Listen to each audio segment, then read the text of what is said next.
Yo, what is going on, guys? Welcome back to another brand new Division video. In today's video, we're going to be talking about the Ninjabike Messenger backpack.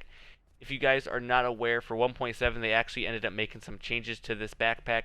Previously, 1.5, 1.6.1, 1.6, the backpack was basically used only for the Dark Zone, and other than that, it was basically a dust collector for people's inventory. Skipping up a little bit forward for 1.7, they basically changed the talent on it, revamped the entire backpack itself. And basically now it acts as a wild card for your gear sets and your actual builds. Like I said, if you guys want to learn more about that, make sure you guys go check out the patch notes. But yeah, other than that, hopefully you guys enjoy the video. If you guys do enjoy it, make sure you guys drop a like on the video. If you're new to the channel, make sure you guys subscribe. And yeah, comment down below where you guys got it from and how many of them you have. But without further ado, get right to the video. So starting out first, I'm going to give you guys the main way that I got all of my backpacks. Personally, I have about 3 or 4 of these that are actually useful to a build. They could be used on a build.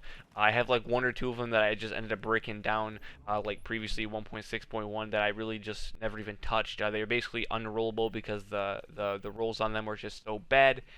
But the main way that I got all mine, like I said, I had about 6 of them all together. I've gotten 1 or 2 from caches before, but the main way that I got them from was farming the Dark Zone named bosses. So anything that ranges from the landmarks, any supply drops that drop in the Dark Zone, and then also contamination events. Personally, I've never gotten one a contamination event, but I know that you can probably get one just because it's a named enemy and it's in the Dark Zone. Once again, that is the main way to get it, is farming any Dark Zone bosses.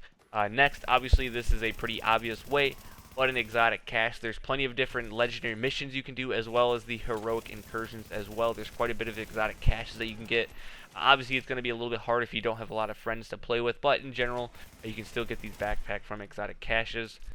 Next, now this is a main one. I'm not sure if this just has an increased drop rate or something for this new cache for 1.7, but I've been seeing a lot of people that I play with and a lot of people on Twitter and in my Discord chat that have been getting a lot of these backpacks from the Superior Outbreak caches. They cost 1,500 of the global event credits. You get those credits from completing basically any mission in the game. But for some reason, I've been seeing a lot of people getting these backpacks from Superior Outbreak caches. If you guys got yours from those Outbreak caches, make sure you guys let me know, because like I said, it might have like an increased drop rate or something for those caches. I'm not entirely sure. Also, you can get them from the survival caches. You can basically get anything from the survival caches exotic wise, whether or not it's a weapon or gear piece. Now this I'm actually not 100% sure on. If you guys have ever got one from this, then you guys can, I guess, confirm it for me in the comments. But anything in the open world, I guess you can get this backpack from. But like I said, I've gotten a ton of gloves, Tenebrae's and Caduceus's from the open world bosses, but never in my life have I gotten one of these backpacks. Like I said previously, probably like 1 or 2 updates ago, I used to farm these bosses like once or twice a day because they reset like every 4 hours, I believe, or maybe 8 hours, I'm not sure. But they reset like once or twice a day, and I would do them once or twice a day, just farming all the open world bosses until I got everything that you could possibly get exotic wise from the bosses. But never in probably like my 2 to 3 days played of open world bosses have I ever gotten an exotic backpack. So like I said, I'm not 100% sure on that, but if you guys have got one, then I guess you can confirm it for me. But lastly, all the different caches that you can open, you can get these from. It's not a really high percent chance. It's like a 1.5% or like 2% chance of getting an exotic, I think, just in general. You can get them from proficiency caches, like the last stand caches, the gear caches from the survival.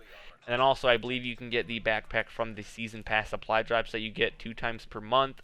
And then all the other caches that have a very, very low drop rate.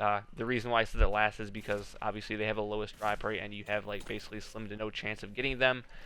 But obviously, just recapping real quick, if you guys are a solo person, it's very still possible to farm these Dark Zone bosses, the named bosses, the Dark Zone, any of the landmarks that have named bosses, the supply drops that drop every like hour, wherever it is in the DZ. And then lastly, the contamination events. I think there's like 2 or 3 flame bosses per contamination event. But like I said, that's going to be your best bet, is farming those Dark Zone bosses. Any Dark Zone boss that is named has a chance of dropping the exotic backpack. But yeah, guys, that's basically it. If you guys have any other methods that you guys have gotten the backpack from, Make sure you guys drop it down in the comments. Obviously, I missed some of them, but I just want to talk about like the 5 main ways that you can get them from. So yeah, hope you guys enjoyed this video. If you guys did, make sure to drop a like on it. Subscribe to the channel if you guys are new. Thank you guys for the recent support. And yeah, see ya.